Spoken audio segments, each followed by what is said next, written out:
ನಮಸ್ಕಾರ, ಕದಂಬ ನ್ಯೂಸ್ಗೆ ಸ್ವಾಗತ. ನಾನು ಸೋನಿಕಾ ಸುದೇಶ್. ಮೊದಲಿಗೆ ಮುಖ್ಯಾಂಶಗಳು. ರಂಗೋಲಿಯಲ್ಲಿ ಮೂಡಿದ ರಾಮ ಹಾಗೂ ರಾಮ ಮಂದಿರ.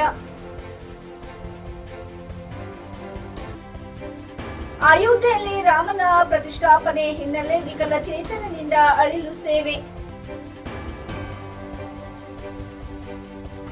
ದೇಶಾದ್ಯಂತ ರಾಮೋತ್ಸವ ಹಿನ್ನೆಲೆ ಬೀದರ್ನಲ್ಲಿ ಶಾಲಾ ಮಕ್ಕಳಿಂದ ರಾಮನ ಭವ್ಯ ಮೆರವಣಿಗೆ. ಅದ್ದೂರಿಯಾಗಿ ಜರುಗಿದ ನಿಜ ಶರಣ ಅಂಬಿಗರ ಚೌಡಯ್ಯನವರ 904 ಜಯಂತಿ. ಸುದ್ದಿಯ ವಿವರಗಳು.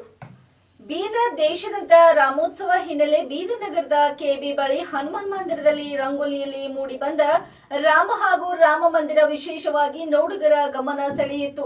ಹನುಮನ್ ದೇವಸ್ಥಾನಕ್ಕೆ ತಳಿರು ತೋರಣ ಹೂಗಳಿಂದ ಶೃಂಗಾರ ಮಾಡಿದ್ದು ರಾಮನ ಮಂದಿರದ ಚಿತ್ರ ಬಿಡಿಸಿದ ಮಹಿಳೆಯರು ಸೈ ಎನಿಸಿಕೊಂಡಿದ್ದಾರೆ.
ಬೀದರ್ ನಗರದ ನೆಹರು ಕ್ರೀಡಾಂಗಣ ಹತ್ತಿರ ಟೀ ಸ್ಟಾಲ್ ನಡೆಸುತ್ತಿರುವ ಅಂಗವಿಕಲನಿಂದ ಉಚಿತವಾಗಿ ಚಾ, ಬಿಸ್ಕಿಟ್, ವಾಟರ್ ಬಾಟಲ್ ವಿತರಣೆ ಕಾರ್ಯ ಜರುಗಿದೆ. ಬಾಲ್ಯದಿಂದಲೇ ರಾಮಭಕ್ತನಾಗಿರುವ ನಾಗಶೆಟ್ಟಿ ಮಾಶೆಟ್ಟಿ ಹಲವು ಸಮಾಜಮುಖಿ ಕಾರ್ಯಕ್ರಮವು ಮಾಡಿದ್ದು, ಇಂದು ಕೂಡ ತನ್ನ ಟೀ ಸ್ಟಾಲ್ಗೆ ಬರುವ ಪ್ರತಿಯೊಬ್ಬರಿಗೆ ಅಳಿಲು ಸೇವೆಯಾಗಿ ಚಹಾ, ನೀರಿನ ಬಾಟಲ್, ಬಿಸ್ಕಿಟ್ ಉಚಿತವಾಗಿ ವಿತರಣೆ ಮಾಡುತ್ತಿದ್ದಾರೆ. ಅಯೋಧ್ಯೆಗೆ ತೆರಳಿ ಶ್ರೀರಾಮನಿಗೆ ಸೇವೆ ಸಲ್ಲಿಸುವುದು ಅಸಾಧ್ಯದ ಮಾತು. ಹಾಗಾಗಿ ಇಲ್ಲಿಂದಲೇ ರಾಮನಿಗೆ ಅಳಿಲು ಸೇವೆಯಾಗಿ ಕೈಲಾಗುವ ಅಳಿಲು ಸೇವೆ ಮಾಡುತ್ತಿದ್ದೇನೆ ಎಂದರು.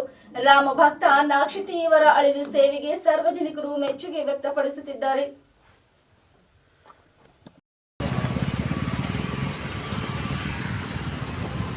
ಸರಿ, ಒಂದು ಚಾ ಕೊಡ್ರಿ ಸರ್. ಅಲ್ಲೋನ್ ಸರಿ, ಒಂದು ಟೀ ಕೊಡ್ರಿ.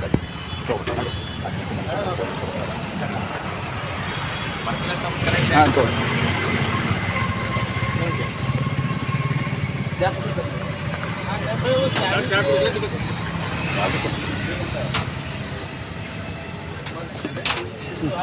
चालू करे काम मालूम कैसे होता है जी. और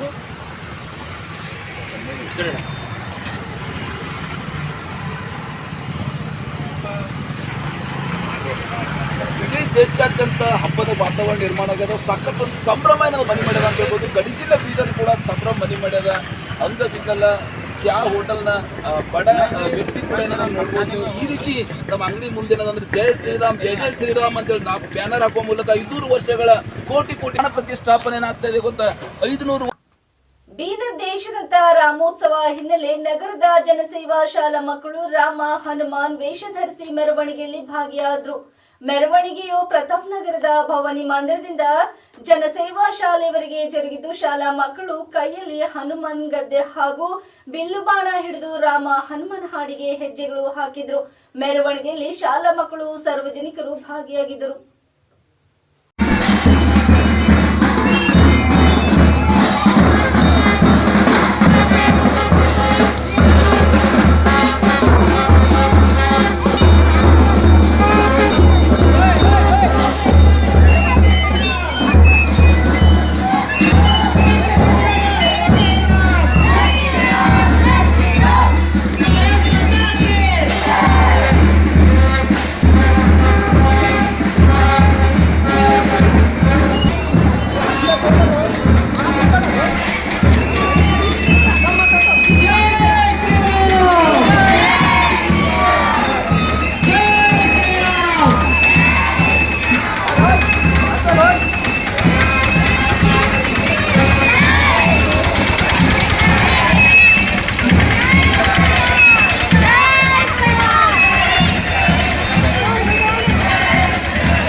ತಿರುಗ್ತೇ ನಿಂದೆ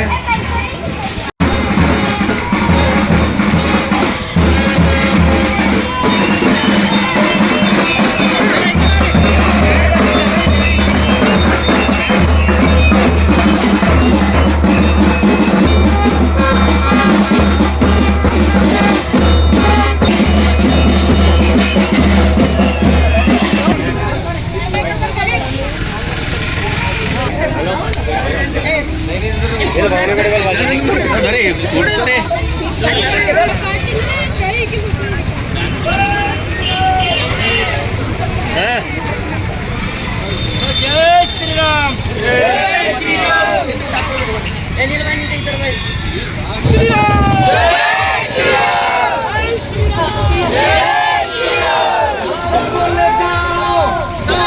राम, विष्णु के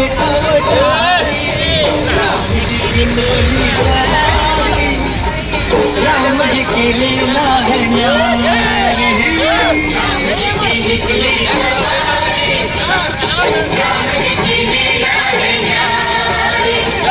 एक तरफ लक्ष्मण एक तरफ सीता, बीच में जगत के पालनहारी, राम जी की निकली सवारी, राम जी की लीला है न्यारी न्यारी।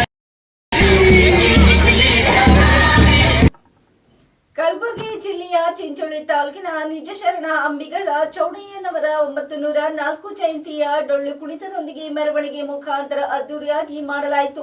ಲಕ್ಷ್ಮಣ್ ಅವಂಟಿ ಅವರು ಕಾರ್ಯಕ್ರಮದ ಉದ್ದೇಶಿಸಿ ಮಾತನಾಡಿದ ಕಲ್ಲಣ ಶರಣರಲ್ಲಿ ನಿಜ ಶರಣರು ಸಮಾಜದ ಅಂಕುಡೊಂಕುವೆ ಮತ್ತು ಜಾತಿ ಪದ್ಧತಿಯನ್ನು ತೊಲಗಿಸಲು ತನ್ನ ಜೀವವನ್ನೇ ತ್ಯಾಗ ಮಾಡಿದ್ದಾರೆ ಎಂದು ಹೇಳಿದರು. ಈ ಸಂದರ್ಭದಲ್ಲಿ ತಹಸೀಲ್ದಾರ್ ಸುಬ್ಬಣ್ಣ ಜಮಖಂಡಿ, ಕೂಲಿ ಸಮಾಜ ಅಧ್ಯಕ್ಷದ ಅನಿಲ್ ಕುಮಾರ್ ಜಮಾದರ್, ಪುರಸಭೆ ಮುಖ್ಯಾಧಿಕಾರಿ ಕಾಶಿನಾಥ್ ದಾನಿ, ಹಿಂದುಳಿದ ವರ್ಗಗಳ ಅಧಿಕಾರಿ ಅನುಷಾಬಾಯಿ ಚೌಹಾಣ್, ಹನುಮಂತ್ ಪೂಜಾರಿ, ರವೀಂದ್ರ ಪೂಜಾರಿ, ವಿವಿಧ ಇಲಾಖೆ ಅಧಿಕಾರಿಗಳು, ಅಭಿಮಾನಿಗಳು ಹಾಜರಿದ್ದರು.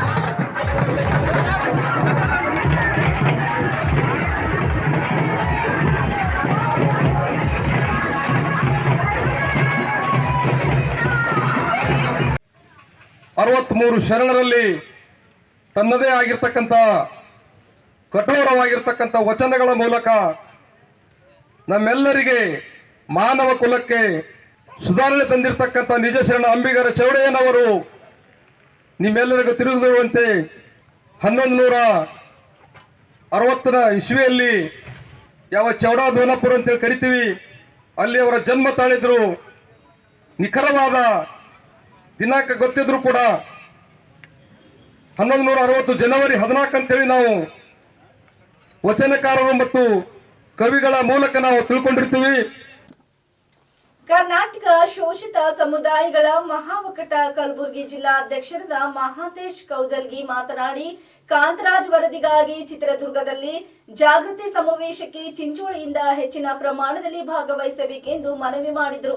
ಈ ಸಂದರ್ಭದಲ್ಲಿ ಲಕ್ಷ್ಮಣ್ ಅವಂಟಿ, ಅನಿಲ್ ಜಮಾದಾರ್, ಹನುಮಾನ್ ಪೂಜಾರಿ, ರವಿ ದಸ್ತಪುರ್, ಗೋಪಾಲ್ ಗಾರಂಪಳ್ಳಿ ಹಾಜರಿದ್ದರು. ಈ ಸಂದರ್ಭದಲ್ಲಿ ನೂತನ ತಾಲೂಕಾ ಅಧ್ಯಕ್ಷರಾಗಿ ಚಂದ್ರಕಾಂತ್ ಗಾಲಿ ಅವರನ್ನು ಆಯ್ಕೆ ಮಾಡಲಾಯಿತು. ಕರ್ನಾಟಕ ಶೋಷಿತ ಸಮುದಾಯಗಳ ಮಹಾ ಒಕ್ಕೂಟ ಮತ್ತು ಕರ್ನಾಟಕ ರಾಜ್ಯ ಹಿಂದುಳಿದ ಜಾತಿಗಳ ಒಕ್ಕೂಟ ಬೆಂಗಳೂರಿನ ಸಂಯುಕ್ತಾಶ್ರಯದಲ್ಲಿ, ಅದರಲ್ಲಿ ಆದಿವಾಸಿ ಇರಬಹುದು, ಅಲೆಮಾರಿ ಆಗಿರ್ಬಹುದು, ಪರಿಶಿಷ್ಟ ಜಾತಿ, ಪರಿಶಿಷ್ಟ ಪಂಗಡ ಎಲ್ಲ ಜನಪರ ಸಂಘಟನೆ ಒಳಗೊಂಡು ಇವತ್ತು ದಿವಸ ಒಂದು ಚಿತ್ರದುರ್ಗದಲ್ಲಿ ದಿನಾಂಕ 28/1/2024 ಒಂದು ಶೋಷಿತರ ಜಾಗೃತಿ ಸಮಾವೇಶವನ್ನ ಮಾಡಲಿಕ್ಕೆ ನಿರ್ಧಾರ ಮಾಡಿದೀವಿ, ಮಾಡ್ತಾ ಇದ್ದೀವಿ. ಯಾವ ಕಾರಣಕ್ಕಾಗಿ ಈ ಸಮಾವೇಶವನ್ನ ಹಮ್ಮಿಕೊಂಡಿದೀವಿ ಅಂತಂದ್ರೆ, ಈಗಾಗಲೇ ನೀವು ನೋಡ್ತಾ ಇದ್ದೀರಿ, ಯಾವಾಗ ಮಾನ್ಯ ಮುಖ್ಯಮಂತ್ರಿಗಳಾಗಿರ್ತಕ್ಕಂಥ ಸಿದ್ದರಾಮಯ್ಯ ಸಾಹೇಬರು ಕಾಂತರಾಜ್ ವರದಿಯನ್ನ ಬಿಡುಗಡೆ ಮಾಡ್ತೀನಿ ಅಂತ ಹೇಳಿದ್ರು, ಸ್ವೀಕಾರ ಮಾಡ್ತೀನಿ ಅಂತ ಹೇಳಿದ್ರು, ಅವತ್ತು ನಡೆದು ಈ ಮೇಲ್ವರ್ಗದವರು ಏನದಾರಲ್ಲ ಅವರು ಈ ವರದಿಗೆ ವಿರೋಧವನ್ನ ಮಾಡ್ತಾ ಇದ್ದಾರೆ. ಅಲ್ಲಲ್ಲಿ ಸಭೆ ಮಾಡಿ, ಲಿಂಗಾಯತರು ಒಂದ್ ಕಡೆ ಸಭೆ ಮಾಡಿ, ಒಕ್ಕಲಿಗರು ಒಂದ್ ಕಡೆ ಸಭೆ ಮಾಡಿ, ಈ ತರ ಈ ಕಾಂತರಾಜ್ ವರದಿಗೆ ವಿರೋಧವನ್ನ ಮಾಡ್ತಕ್ಕಂಥದ್ದಿದೆ. ಇವತ್ತೇ ವಿರೋಧ ಮಾಡಿಲ್ರಿ ಅವರು, ಇವತ್ತೇ ಈ ವರದಿಗೆ ಅಷ್ಟೇ ವಿರೋಧ ಮಾಡಿಲ್ಲ.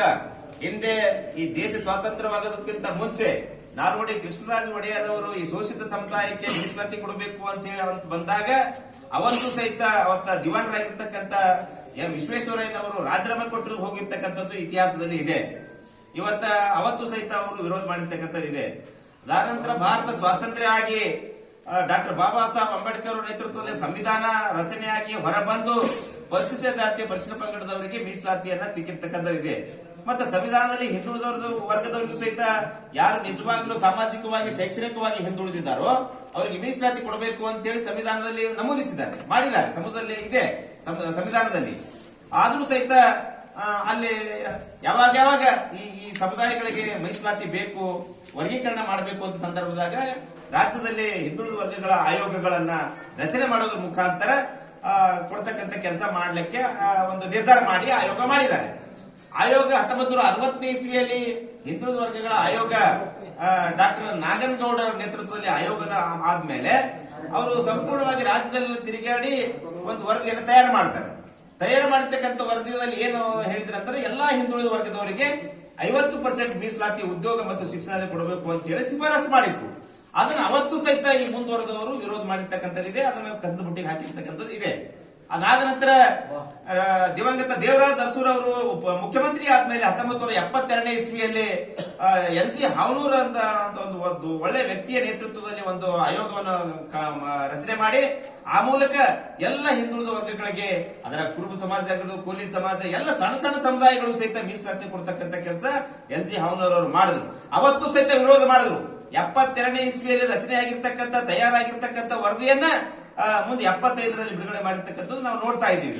ಅವತ್ತು ದೇವರಾಜ್ ಅರಸೂರ್ ಅವರು ಬಲಾಢ್ಯರಾಗಿರೋದ್ರಿಂದ, ಬಲಿಷ್ಠರಾಗಿರೋದ್ರಿಂದ, ರಾಜಕೀಯವಾಗಿ ಒಂದು ಮೇರು ವ್ಯಕ್ತಿತ್ವ ಹೊಂದಿರತಕ್ಕಂಥ ರಾಜಕಾರಣಿ ಆಗಿದ್ದರಿಂದ ಅವರು ಯಾವರಿಗೆ ಹೆದರದೇನೆ ಅವತ್ತ ಈ ಹಿಂದುಳಿದ ವರ್ಗಗಳಿಗೆ ಮೀಸಲಾತಿಯನ್ನು ಕೊಟ್ಟಿರ್ತಕ್ಕಂಥದ್ದು ನಾವೆಲ್ಲ ನೋಡ್ತೀವಿ.